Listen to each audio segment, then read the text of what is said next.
Variety writes, days after Thunderbolts hit the big screen, Disney CEO Bob Iger was feeling celebratory. He publicly touted the comic book adventure as the first and best example of Marvel's new strategy. 6 weeks later, Thunderbolts has cratered at the box office. If this is the second coming of Marvel, the superhero empire might need another reboot. That right there is an industry trait rubbing it in Iger's face. Let's see how bad things are for the MCU when even the trades have the audacity to go after Iger himself.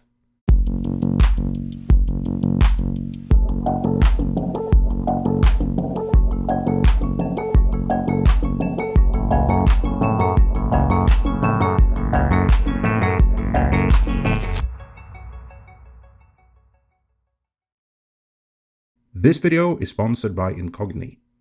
In a feature-length puff piece in Rolling Stone magazine, DC Supremo James Gunn pointed to them having produced too much in too short a time as the reason for the downfall of the MCU, saying, longtime Marvel executive producer Louis Desposito said, "They put out too much stuff, privately to me. I don't know if it's really their fault. That wasn't fair, it wasn't right, and it killed them."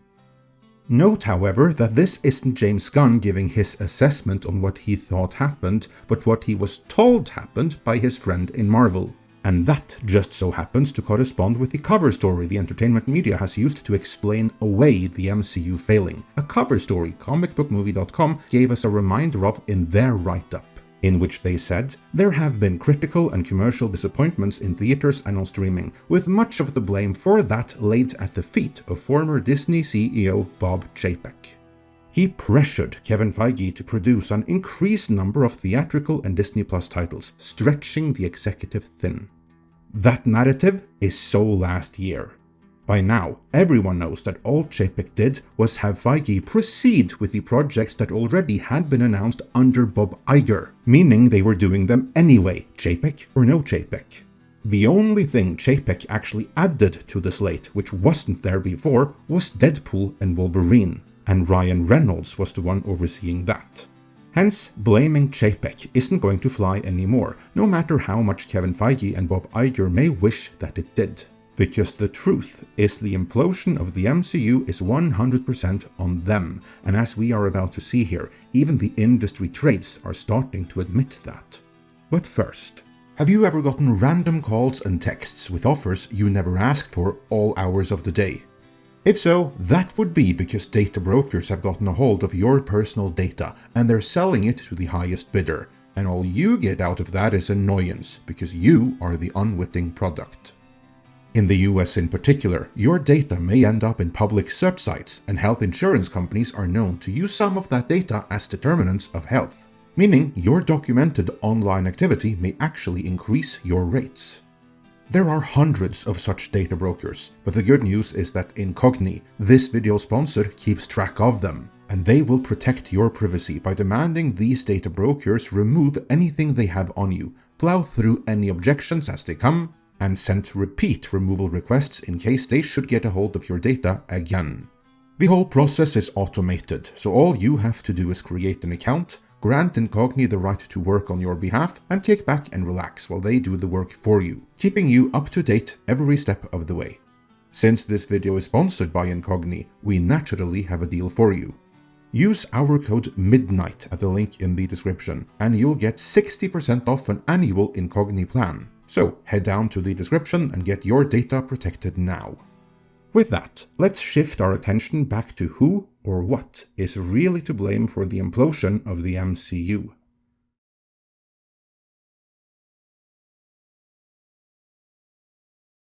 In the June 12th piece titled, Thunderbolts lost millions of dollars despite great reviews. Where does Marvel go next? Variety writes, days after Thunderbolts hit the big screen, Disney CEO Bob Iger was feeling celebratory. He publicly touted the comic book adventure as the first and best example of Marvel's new movie strategy, referring to the film's positive reception from audiences and critics.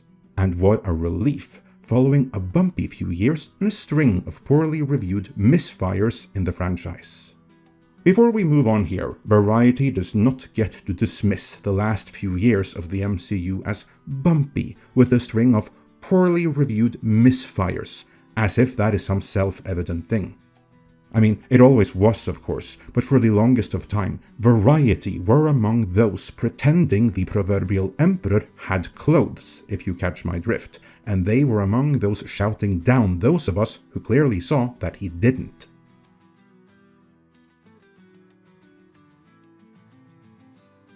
Ever since the release of WandaVision on Disney Plus and Shang-Chi on the big screen, us here in this corner of YouTube were screaming from the rooftops that if this is Marvel's new direction, they are done. And we were labeled as toxic fans for doing so, often by the very same trades who are saying much the same as we did right about now, only they did it years later when the damage has been done. We did it back when it still could have made a difference if the powers that be had listened. By contrast, the likes of Variety were praising Shang-Chi as the second coming, and they did the same with Eternals and every other disaster that followed. And what is funny is that these are the very same movies that they now have to tacitly admit caused the downfall of the MCU, conveniently omitting that they praised them at the time of their release, as well as Marvel's whole new direction that has since ended in disaster. To wit, the write-up continues. 6 weeks later, Thunderbolts has cratered at the box office. With $371 million globally, it's one of the lowest grossing installments in all of Disney's Marvel Cinematic Universe. If this is the second coming of Marvel, the superhero empire might need another reboot. That's a snide remark right there, and no more. The MCU was ran into the ground by Kevin Feige under the direct supervision of Bob Iger. They can reboot it however many times they want, it's not going to work until you get rid of Tweedledee and Tweedledum, and most importantly, their mindset, which is what caused this calamity in the first place.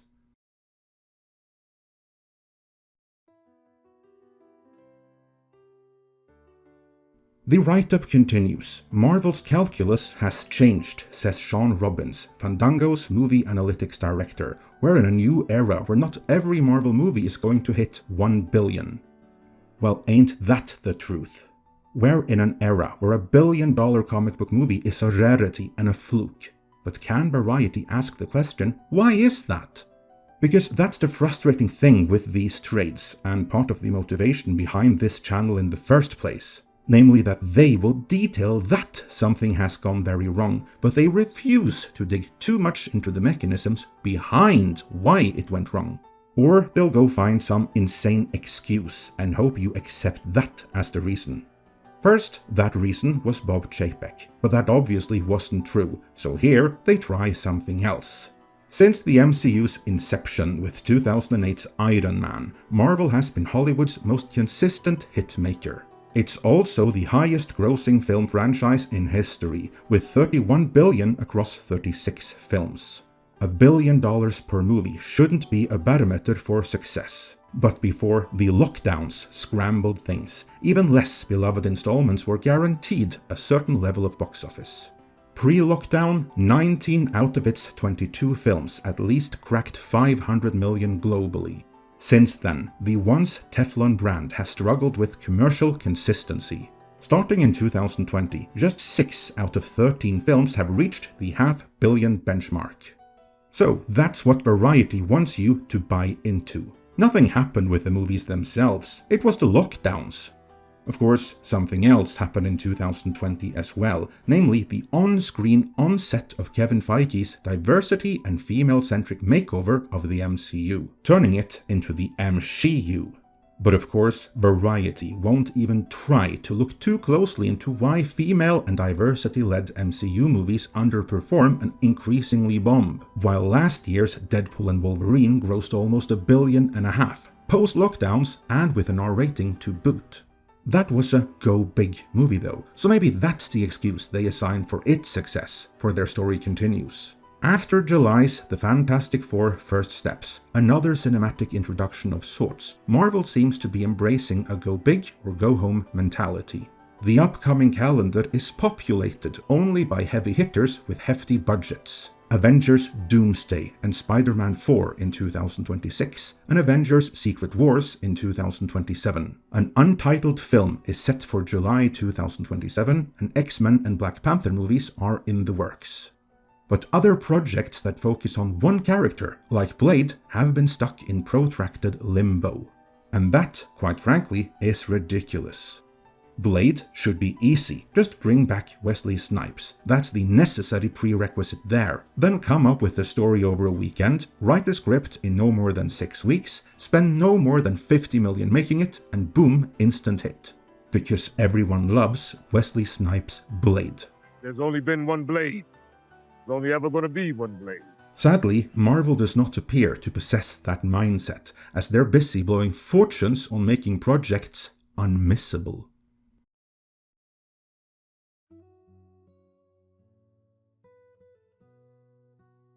The write-up continues. Robert Downey Jr. can't return each time the MCU lands in dire straits. He'll be back as the villainous Doctor Doom in Avengers Doomsday.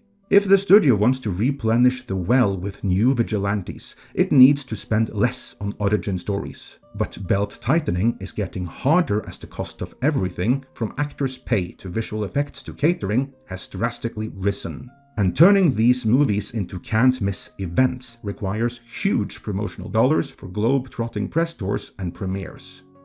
You know, they tried making every single shitty MCU series for Disney Plus into an unmissable event, and look what that brought them. It made audiences deliberately miss out on not just them, but increasingly the movies as well. So if making every movie an unmissable blockbuster is their plan, that tells me that they've still learned nothing, and we're about to see the biggest flops of all time come out of the MCU before long here. It would appear that despite the mountains of data and clear and unmistakable evidence to exactly what has gone wrong, something which was easy enough to spot in advance to those of us unencumbered by Hollywood's ideologically driven blind spots, to Hollywood, those blind spots still persist.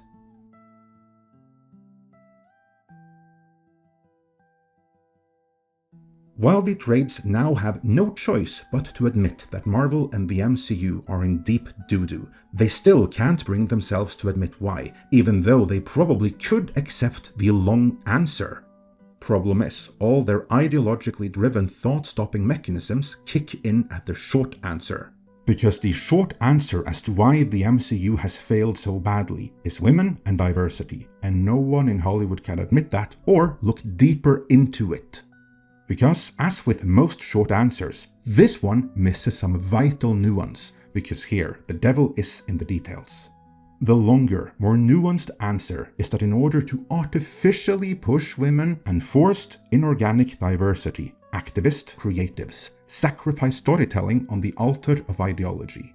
Instead of making crowd pleasers that appeal to everyone, they instead made hateful, ideologically driven showcases of girl bosses and forced diversity, which resulted in that, to the audience, forced, unnatural diversity and women doing action became a shorthand for a garbage movie that will go out of its way to shame the audience. Want your movie to fail in 2025? Then put a woman front and center on the poster and have her look badass, as Ballerina is the most recent example of. Think of the posters for Resident Evil and Underworld, franchises that just went on and on because they drew an audience. Do that now, and it's a surefire way to make your movie fail, particularly with women. And that things have gotten this bad is on Hollywood, and especially on Disney, Marvel, Kevin Feige, and Bob Iger.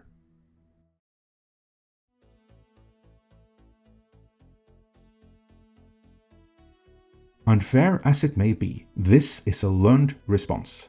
In actuality, it's not really the women, nor is it the diversity. It is that the audience has simply been trained to see women and diversity in the context of, for instance, Marvel movies as shorthands for garbage to follow.